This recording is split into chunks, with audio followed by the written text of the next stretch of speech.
problem is that Vancouver, in the guise of kind of progressive opinion, is victimizing increasing numbers of young people and being a staging area for increasing victimization of people, not only in Canada but in the United States. Now, it's interesting to be able to read into John Walters. He's a perfect ideological cipher for the Bush administration.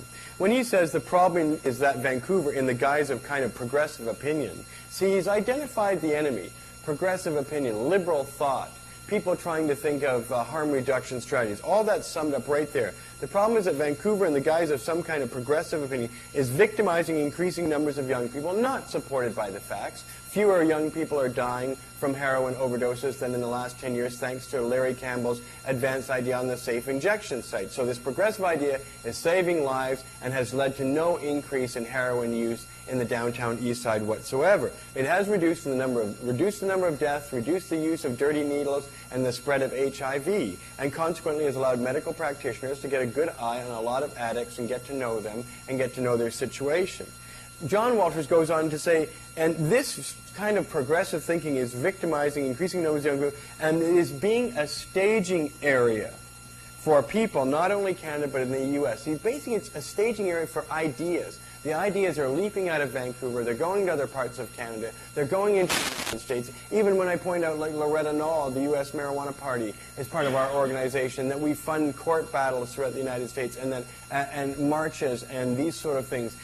And because we are not viewed in a hostile way in Vancouver, that we are more or less accepted by the establishment and mainstream now, this poses a tremendous threat to John Walters and the ideology of the Bush administration. The staging area is for what? Staging area of progressive opinion. Staging area of progressive opinion. And so beware, Americans. You're living in a regime where it is not right to talk out against the government. That the Bush administration is one vicious cabal of evil people, and you have got to work hard this fall for the Democratic candidate for President, John Kerry. This fellow will be an improvement over George Bush, and you must vote against any Republican, with the exception of Ron Paul of Texas, who's a wonderful guy and is a terrific person against the drug war, and he'll be running under the Republican banner. But every other one, you've got to get out and work for the Democratic candidates in your riding. Get out there and get involved in the political process and let them know you're a pot smoker and a cannabis user and you're supporting their candidacy against the Republicans. The Democrats need to be reminded that pot people are going to be supporting them. In the same way that pot people in Canada supported the New Democratic Party and they know it, their vote totals doubled. We have to make our presence felt in the United States election.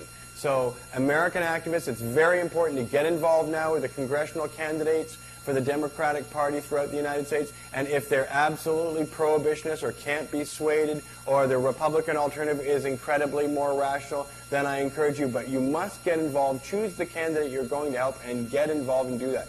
My advice would absolutely be the Democratic candidate. We would be so useful for the world to have a Democratic Party president as well as one of the houses of Congress in the Democratic control, just to arrest these crazy Republican schemes that go on that make the drug war so much worse. My friend Mike Smith in Oklahoma City is spending 30 years in jail. More wonderful guy you couldn't meet. He's 50 years old. Last April, he got sentenced to 30 years in jail, which he's spending now in a federal penitentiary for growing 200 plants. And Mike has already spent 6.5 years in jail for cultivating 140 plants way back in 1995, and he spent 6.5 years on a 20-year sentence after that.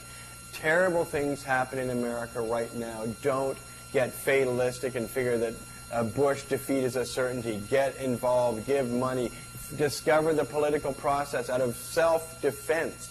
It worked for us in Canada. We have people who we buttonholed who are now in Parliament. We know what they've said. We plan to make them live up to what they said, and that's what you have to do too. Listen to John Walters. He's threatening the epicenter of marijuana legalization and liberalization throughout North America. He's targeting Vancouver. He's frustrated because the mayor won't listen to him, and people here aren't listening to him, and even the media disses him, and even the RCMP, our National Police Force, last time released figures that undermine on. Even the drug czars claim that we're major exporters to the United States. Our own police have admitted that Canadian pot takes up less than 3% of all the pot in the United States. So it's all exaggeration. Remember, they don't try.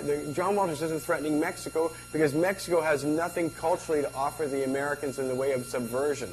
But Vancouver, more than any other place in the world, represents an ideology of a place that can be more pleasant, more peaceful, more drug peace, a happier population, not in jail, but enjoying the fruits of the earth and getting along and showing a new advanced way. So the Vancouver way of life is going to be under attack, and it worries me because agitation like this will mean the decline might get raided, because if it continues, and it is the most pivotal event to happen in Vancouver, I believe, since our organization was founded.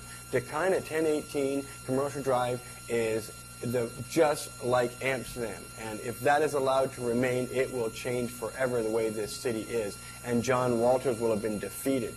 So that much is at stake, both in the U.S. election